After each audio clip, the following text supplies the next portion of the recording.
Hi, everybody. Thank you for being here to listen to this interview that we have today. My name is Laura Diaquila, and I am a Lime network member who also works for Google. I work in Google's New York City office. I've been here for a little bit over 6 years now, and I'm a software engineering manager on the accessibility team for Google Docs, Sheets, and Slides. And I also happen to be hard of hearing myself. And I'm here today with my wonderful colleague, Laura Allen, who has a lot of really great experience within the accessibility and disability inclusion fields. And she's going to share some of her insight with you all today. So Laura, would you like to briefly introduce yourself to everyone? Sure. Thank you, Laura. I am also Laura, and I've been with Google for over 12 years now. And I sit on our central accessibility team, where my role is head of strategy and programs for accessibility and disability inclusion. So thrilled to be here today. Thank you for inviting me, Laura. That's great.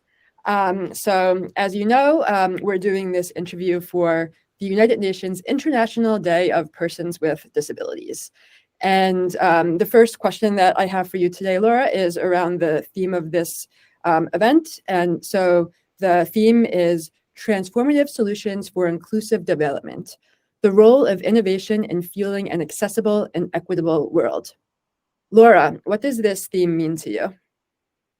Yeah, I think it's such an important theme, and this whole concept of innovation is very, very important in the disability inclusion realm. So I guess I can start off by just sharing a little bit about my experience with disability. I have a very, very rare visual condition that essentially impacts my central vision. So everything for me peripherally is largely still clear and intact, but then anything I look directly at is heavily impacted. And essentially what happened was when I was 10 years old, I developed this in my left eye, and then just sort of continued with my life because my right eye was still functioning with typical normal vision. And then when I was 14, right about when I was about to enter high school, the same thing happened in my right eye, and it was a very, very abrupt transition. So at that time, I didn't have any central vision. So all of a sudden, like overnight, essentially couldn't read my materials for school, couldn't see a chalkboard, couldn't distinguish faces, huge, huge transition. So my school, they were amazing, and they were trying to help me the best way that they could, but they had never actually worked with a student with this sort of visual impairment. And at the time, there weren't, that many audiobooks. There weren't ways to get my materials in a very accessible way. So those first few years of high school for me were so defined by true dependence on others. And that was really on my family. I would come home from school and my parents would literally read out loud to me when I didn't have my materials in an accessible format, or there wasn't a audiobook equivalent, for example. And like my dad taught me my math classes, because in math class, the whole lesson was done by, students viewing the teacher writing on a chalkboard. And if I couldn't see that, I was just missing all the context.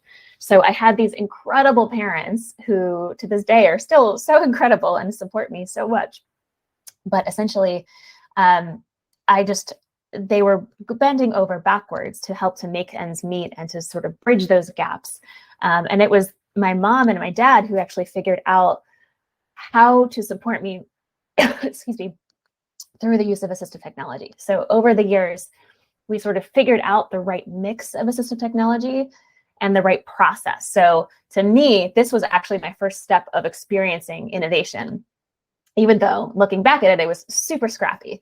What we would do is we figured out this process of taking all my textbooks, stripping their bindings, taking the pages and running them through a high-speed scanner, then using OCR software to detect what text was on the page, and then using text-to-speech software to listen to that text. And if you can imagine, it wasn't perfect by any means, especially when you were trying to scan math, or if you were trying to scan like my geography books. I always remember getting a huge laugh out of some of those pages where they were trying to scan a map and spitting out text that made no sense. But for the most part, this was a hugely successful step towards independence. And it was so innovative to me that we could just take something that was purely physical and very visual and make it something that I could listen to. And it sort of got me back on the path towards independence. And I used that path all the way through college. into the career, network, into Google. And, over the years, so much more has become just naturally in an electronic format, which I could use my assistive technology to access, like my text-to-speech and my magnification and my color inversion. But again, like, I think back to those early years and constantly reflect on how much support I had from my parents to help me bridge those gaps early on, and how lucky I was to have such a supportive family, and how that is not the case for everybody who's navigating disability. And that is the thing that sort of like haunts me as well as fuels me in this field of, I was so lucky and I happened to be in this place having this wonderful opportunity to work at Google on accessibility and disability inclusion. And my mission is to really try to leverage technology to help to level and up-level the playing field for people with disabilities, so that, people who are navigating disability don't have to go through that, and it isn't so dependent on your personal circumstances or your family or your support network and whatnot. I think that technology and innovation really has that power to close those gaps. So this is something that's very, very meaningful to me. And I am very grateful to be able to work in this field. Thanks for sharing that story. And I love the fact that you did have the support around you to be able to get to that point where you were able to achieve independence through technology. And it's definitely exciting to see that continue to grow throughout the years. So that leads me to my next question. As we continue to see all of this really cool innovation that we have within the technology field today, why is it so important to make sure that the disability perspective is included in that innovation? Yeah, well, I mean, I think it's so critical because of how huge of a population this actually is and how disability impacts all of us in some way. So, 15% of the global population has some form of disability. This is a wide range, of course, across many different spectrums of disability, but it's a huge portion of the population. And when you think about disability, you can also think about this whole idea of, well, there are some permanent disabilities like mine, which my visual condition is non-correctable. There are situational disabilities, there are temporary disabilities. So just to walk through an example, like, again, my visual condition is more permanent.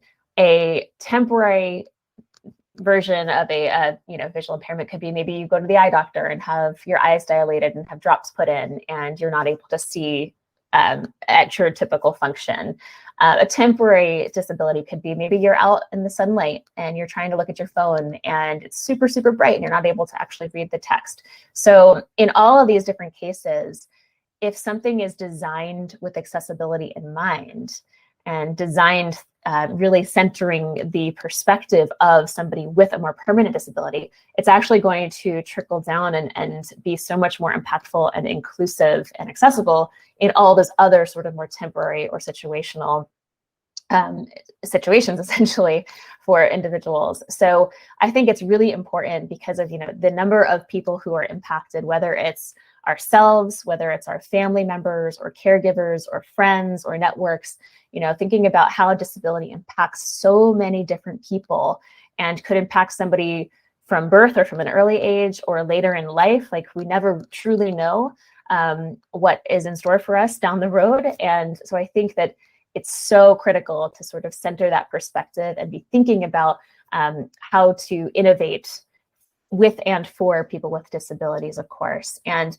something that I always think about is this phrase, which is a sort of well-known disability inclusion principle, which is this idea of nothing about us without us. So especially when it comes to developing solutions for people with disabilities, there should always be the voice of people with disabilities embedded into that process, in that design. It's so important to be able to get that authentic perspective when building these solutions. It's something that often makes me think also about this whole idea of the medical model of disability versus the social model of disability, where the medical model is more about, disability is an intrinsic part of a person and it's something to be diagnosed and even fixed at times.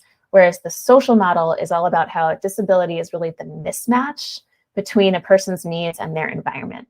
So for example, if we're looking at an older building that essentially does not have an elevator and it's a 5-floor walk up, and somebody using a wheelchair needs to be able to get to that 5th floor. When you're looking at the social model of disability, it's not the person's paralysis that is the disabling factor there. It is the lack of the inclusive design of the building that is leading to an inequitable experience.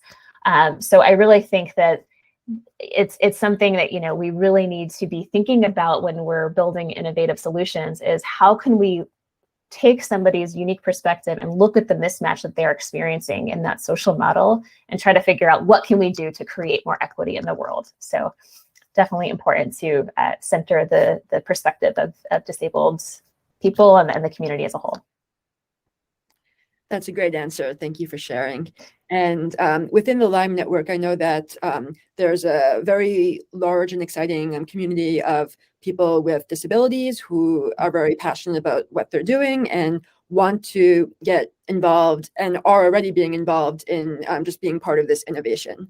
So do you have any advice that you can offer for the disabled innovators out there, such as how they can tap into their inner innovator, and what do they need to do to make people believe in their ideas or perspectives?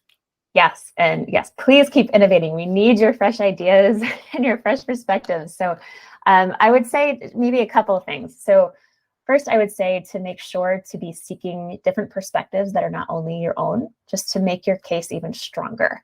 So finding ways to collaborate with others, thinking about different perspectives that you can pull in, especially from different people with a wide range of disabilities. I think that's really important, to be seeking different perspectives.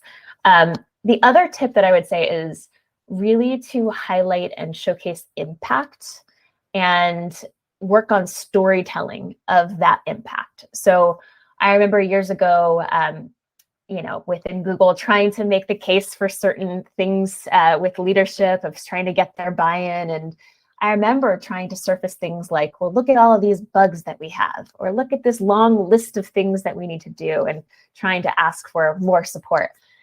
And it didn't really click with me that, they didn't really grasp at that point what the impact of those bugs actually was. It was just a long list of bugs, and they were seeing bugs in many different areas across the, outside of just accessibility. And it was when, we started surfacing real stories of people with disabilities.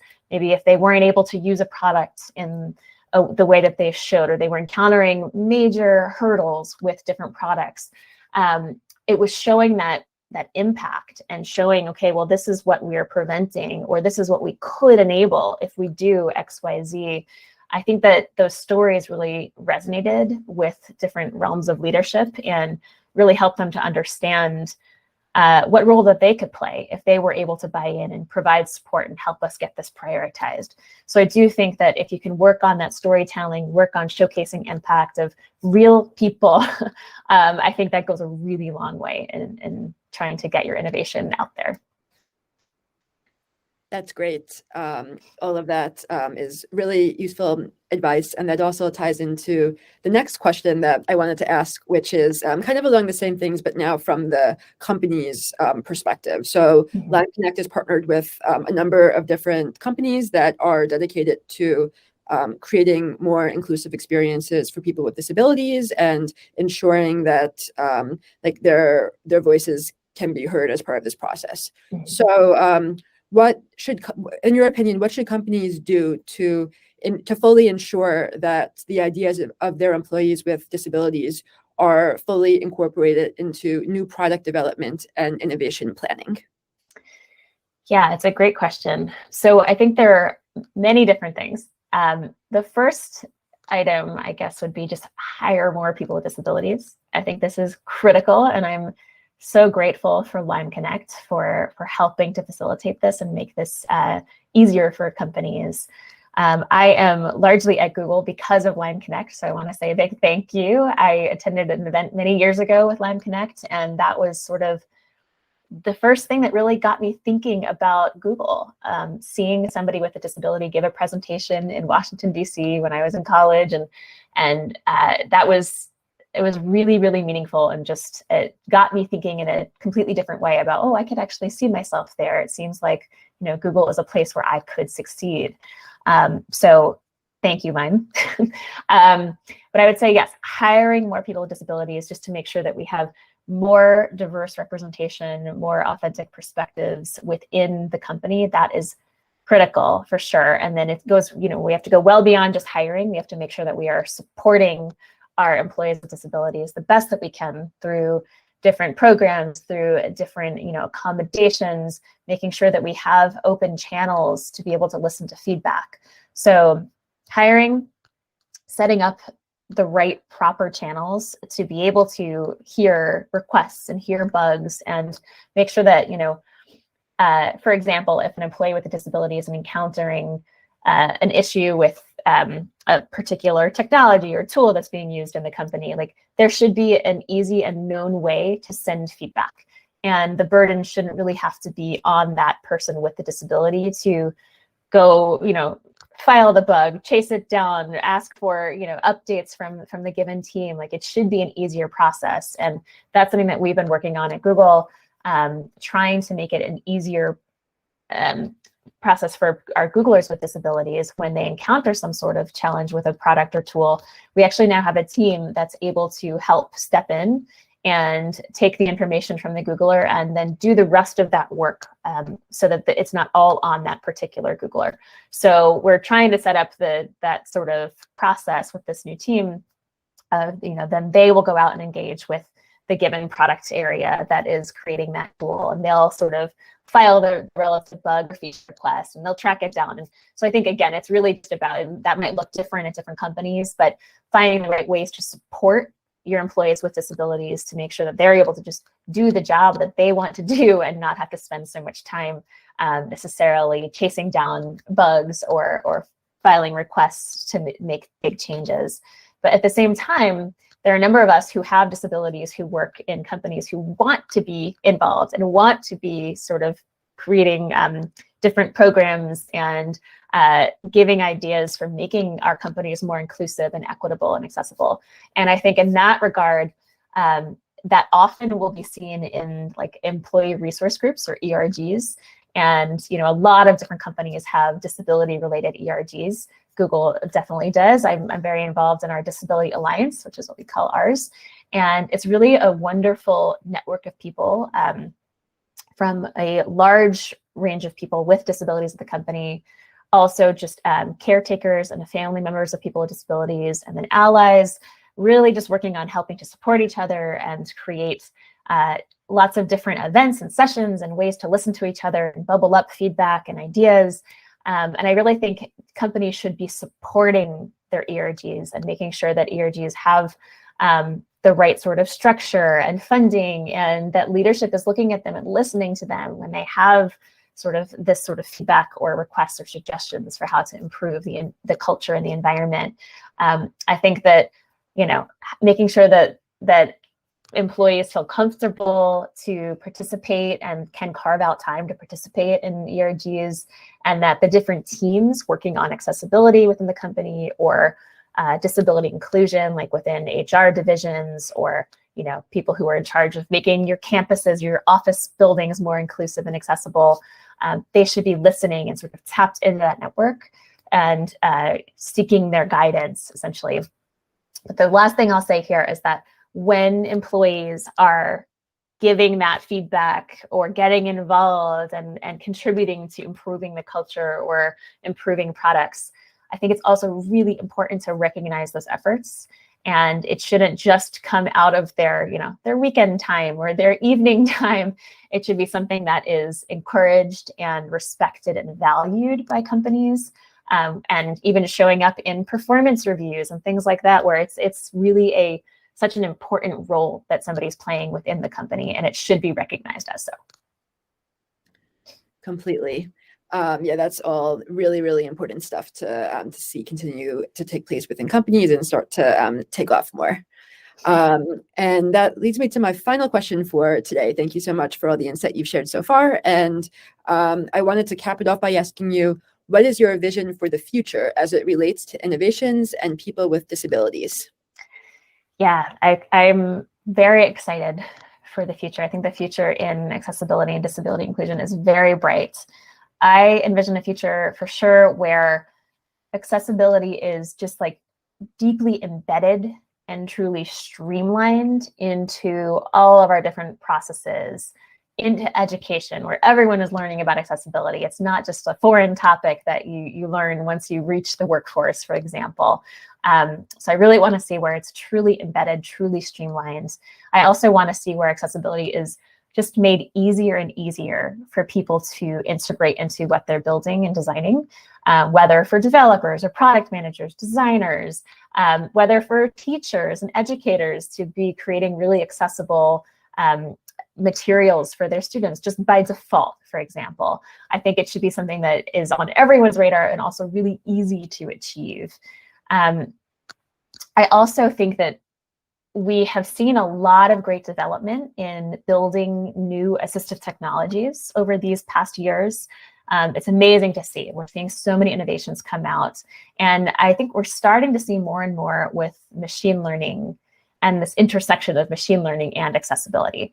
And that is something that really excites me. So I think it's something that we can sort of branch into new uncharted territories that we haven't really thought about in the past. And again, think about going back to that social model of disability, like how do we reduce or get rid of that mismatch for people and really think about new ways of achieving things. And I'm very excited about that intersection of machine learning and accessibility, and hope that more and more companies are able to really capitalize on that and start to branch out into new areas.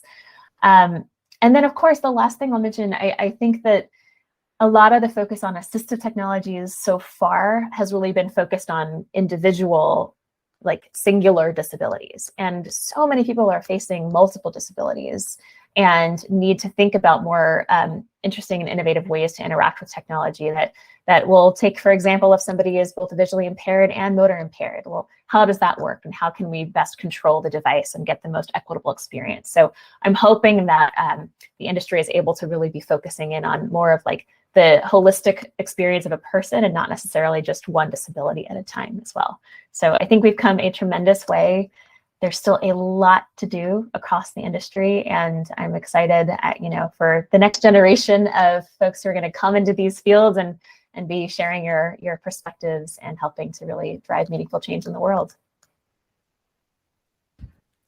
Laura, thank you so much for taking the time to speak today and for sharing this incredible insight with the whole Lyme network community. I really enjoyed being able to do you today, and I'm very excited for your great word about accessibility and disability inclusion to reach more people. Thank you so much.